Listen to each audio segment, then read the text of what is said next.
Hi, this is Parthapatim Sinha. I'm legal intern in Lexis and Company. Today I'll be talking about a topic called data protection law in India. Data protection law in India is included in Article 17 of specific provision. Under specific provision, both civil and criminal liabilities are imposed for violation of data protection.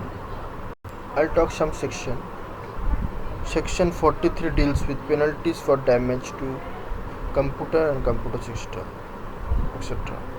Section 65 deals with tampering with computer source documents. Section 66 deals with hacking with computer system. Section 72 deals with penalty for breach of confidentiality and privacy. Call center can be included in the definition of intermediary and a network service provider and can be penalized under this section. Now I'll talk about data protection law in order to invite data controller. There has been a strong opinion that if India strengthens its data protection law, it can attract multinational corporation in India. India can be home to such corporation than a mere supplier of services. In fact, there is an argument that the EU data protection law is sufficient to protect the privacy of its people, and thus lack of strong protection under Indian law is not a hindrance to the outsourcing industry.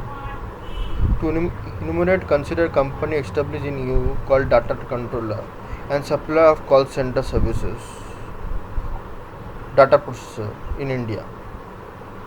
If the data processor makes any mistake in the processing of personal data or there are instances of data theft, then the data controller in the EU can be made liable for the consequences. The Indian data processor is not in control of personal data and can only process data under the instruction of the data controller. Thus, if person in EU wants to access the rights of access and retrieve personal data, the data controller has to retrieve it from the data processor, irrespective of where the data processor is located. Thus, a strong data protection law is needed not only to reinforce the image of the Indian outsourcing industry, but also to invite multinational corporations to establish their corporate offices here. Thank you.